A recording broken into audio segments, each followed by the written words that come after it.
So let us start with the series 2 of class 10th, जिसमें आज फिर आप इंपॉर्टेंट क्वेश्चंस के बारे में क्या करने जा रहे हैं, पढ़ने जा रहे हैं. सो let us start with the series of important questions on physics नेत्र पर.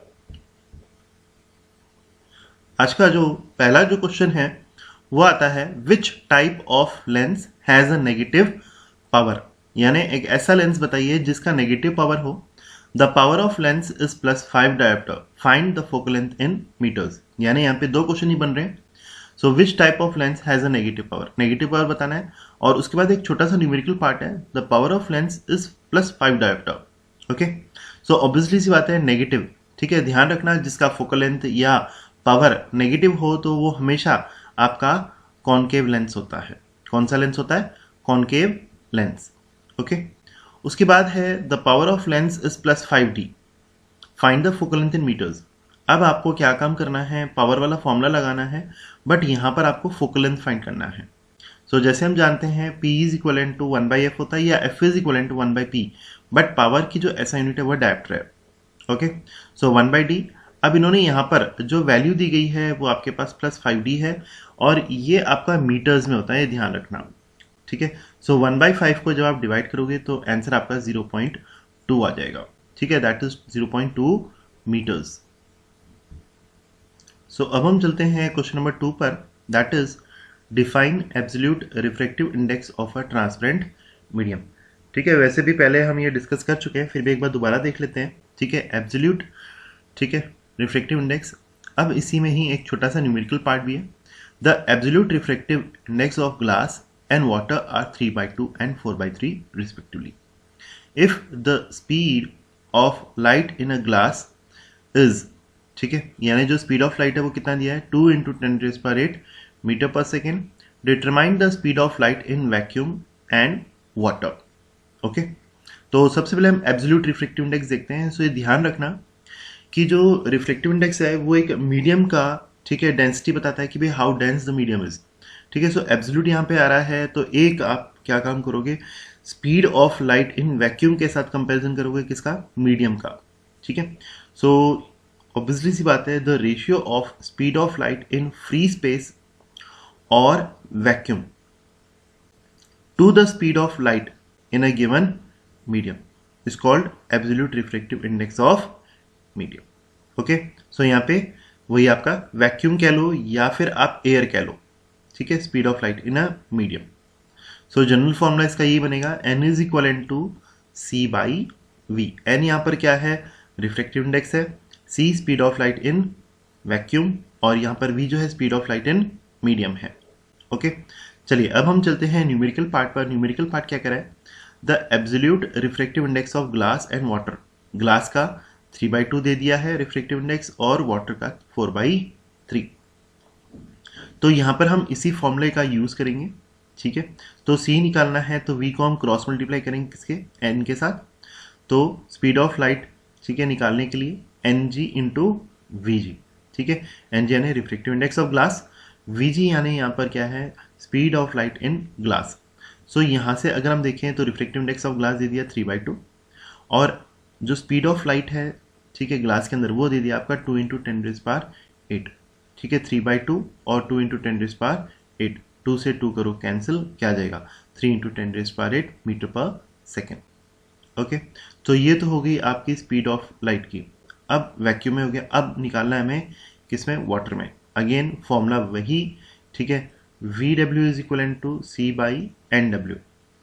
ठीक है, अब c तो हमें निकाल लिया हमने, 3 × 10⁸. अब NW यहाँ पे दिया हुआ है 4/3. सो जब आप इसे कैलकुलेट करोगे 4/3 यानी 3 ऊपर चला जाएगा इसके साथ मल्टीप्लाई में. ठीक है, 9/4 हो जाएगा. ठीक है, सो 9/4 को जब आप कैलकुलेट करोगे तो आपके पास आंसर आएगा 2.25 × 10⁸ मीटर पर सेकेंड. ओके, सो आगे की ओर बढ़ते हुए क्वेश्चन नंबर 3 पर. What will be the colour of sun when it is observe from place on the earth early in the morning at noon. State the reason for the change in colour observe. ठीक है, ये वैसे ही पहले हम बात कर चुके हैं, बट वो हमने बात किया था अर्ली सनराइज और, ठीक है, सनसेट के बारे में. ठीक है, तो उस टाइम भी जो सन है वो आपका, ठीक है, रेड नज़र आता है या स्काई जो है वो रेड नज़र आती है. ओके, सो आज फिर अगेन यही क्वेश्चन देखते हैं एक बार. ठीक है, बट यहाँ पर क्या है, मॉर्निंग में भी पूछ लिया गया है और नून में भी पूछा गया है। Okay, so let move towards the answer, that is the sun appears red in colour early in morning. ठीक है, so during early morning the sun is at horizon and the light from the sun passes through thicker hair of, ठीक है, and large distance in air. So most of the short wavelengths are scattered away by particles of atmosphere and only red light of longer wavelengths reaches our eyes. ठीक है, तो मतलब कहने का अर्थ ये है कि भाई जब सन होरिजन के पास में हो, ठीक है, सो ज़्यादा डिस्टेंस ट्रैवल करने की वजह से क्या होता है, केवल और केवल, ठीक है, वही पार्टिकल्स आपके पास पहुंचेंगे जिनकी लॉन्गर वेवलेंथ हो। ओके, सो इसलिए जो रेड कलर है उसका लॉन्गर वेवलेंथ है और वो आपकी आंखों तक पहुंच पाता है। ठीक है, अब हम चलते हैं, ठीक है, कि भाई नून में इसका कलर क्या होगा सन का। ओके, अब देखिए, अब जो नून है, the sun appears white as the sun is overhead and light from it would travel a shorter distance in air, only a little of blue and violet colours are scattered. Okay, so कहने का अर्थ ये है कि भाई जो नून में मतलब करीबन वही 11 से 12 1 बजे के आसपास, ठीक है, आपको जो सन है वो वाइट नज़र आता है, या यूं को जो आसमान है, ठीक है, वो आपको ब्लू नज़र आता है। ठीक, सो वो इसलिए क्योंकि जो शॉर्टर वेवलेंथ है वही हमारे आंखों तक पहुंच पाती है, क्योंकि डिस्टेंस कम होता है। वैसे तो खैर डिस्टेंस इक्वल होता है, बट इट इज़, ठीक है, ऑब्जर्व दैट ओवर हेड है। ठीक है, सो लाइट रेस को ज़्यादा डिस्टेंस ट्रैवल करना नहीं पड़ता, सो ज़्यादा डिस्टेंस ट्रैवल नहीं करना पड़ता, तो शॉर्टर वेवलेंसी क्या होती है, हमें नजर आती हैं। ठीक है, so only a little of blue and violet colours are scattered. Okay, so moving to the question number 4, और before moving to the question number 4, please ज़्यादा से ज़्यादा लाइक, शेयर और सब्सक्राइब करिएगा। और एक और इंटरेस्टिंग थिंग यहाँ पर ये है कि भाई इसी वीडियो की आपको PDF डिस्क्रिप्शन बॉक्स में मिल रही है, वो भी absolutely free. Okay, so please download it, ठीक है, ताकि आपको जो एग्जाम्स में कभी प्रॉब्लम ना आए। So let us move towards the question number 4, that is the sky appears dark instead of blue to an astronaut, stated reason. ठीक है, अगर हम सीधी सी बात ये भी देख लें कि भाई अगर हम कुछ किलोमीटर्स ऊपर चले जाते हैं, ठीक है, तो हमें जो स्काई है वो डार्क नजर आता है। ठीक है, चलो एक एस्ट्रोनॉट तो है ही, ठीक है, फिर भी जो जनरल वे है कि भाई अगर हम ऊपर जाते हैं, ठीक है, तो हमें स्काई जो है वो नज़र, मतलब इट अपीयर्स ब्लैक। ठीक है, तो ऐसा क्यों? क्योंकि यहाँ पर क्या है, एटमॉस्फेयर की वजह से ही क्या होता है, स्कैटरिंग होती है। ठीक है, क्योंकि एटमॉस्फेयर के अंदर पार्टिकल्स होते हैं और ये पार्टिकल्स क्या करते हैं, लाइट को स्कैटर करने का काम करते हैं। अगर एटमॉस्फेयर ही नहीं होगा तो पार्टिकल स्कैटर, ठीक है, पार्टिकल्स मतलब जो लाइट है वो स्कैटर नहीं हो पाएगी। ठीक है, so let us move towards the answer, the sky appears dark to an astronaut as a scattering does not take place at very high, ठीक है, altitude due to absence of atmosphere. Okay, so atmosphere नहीं है तो scattering take place नहीं होगा। Okay, चलते हैं numerical पर, जिसमें यहाँ पर क्या दिया गया है, an object 4 centimetre in length, object height दे दी गई 4 centimetre, is placed at a distance of 20 centimetre in front of convex mirror of radius of curvature 20 centimetre. ठीक है, सो देखो बेटा, न्यूमेरिकल्स करने का तरीका यही है कि पेन उठाओ, ठीक है, नोटबुक लो, और जैसे जैसे सेंटेंस में आ रहा है उन टर्म्स को आप लिखते जाओ। ठीक है, सो न्यूमेरिकल्स बहुत ईजी हो जाएंगे आपके लिए। So an object 4 centimetre in length is placed at a distance of 20 cm in front of convex mirror of radius of curvature 20 cm. Use mirror formula to find the position, nature and size of image. Okay, so आपको यहाँ पे mirror formula का use करना है और क्या क्या find करना है, पोजीशन फाइंड आउट करनी है, ठीक है, nature and size of image, यानी इमेज कहाँ बन रहा है, ठीक है, कैसे बन रहा है, रियल बन रहा है कि वर्चुअल बन रहा है, और उसका साइज भी आपको निकालना है। Also draw the ray diagram for above situation and mark the positions of pole, focus and center of curvature on it. Okay, so यहाँ पे आपको डायग्राम भी आपको क्या करना है, ड्रॉ करना है।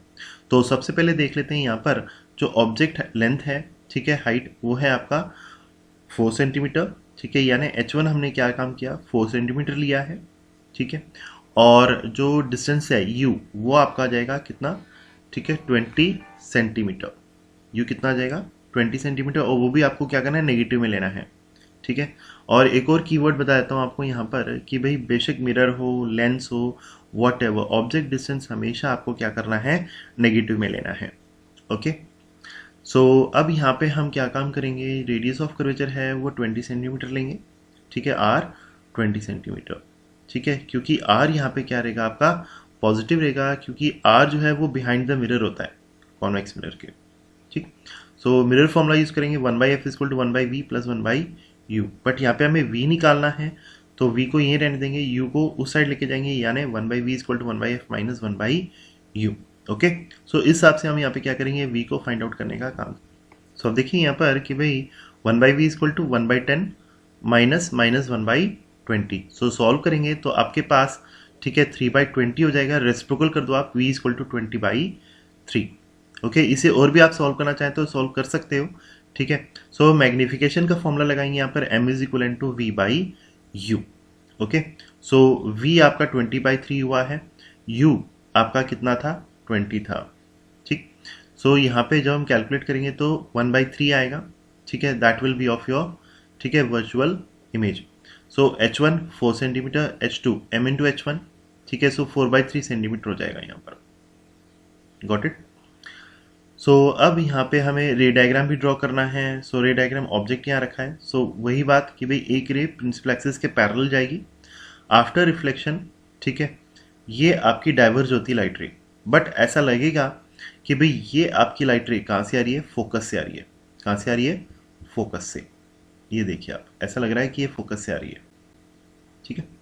अच्छा, उसके बाद जो दूसरी रे है, ठीक है, वो आपके, ठीक है, रिफ्लेक्ट हो रही है और वापस वही रे, मतलब जो पाथ है वो ट्रेस कर रही है। तो इसका मतलब ये है कि भी जो लाइट रे है वो ऐसा लग रहा है कि सी से आ रही है।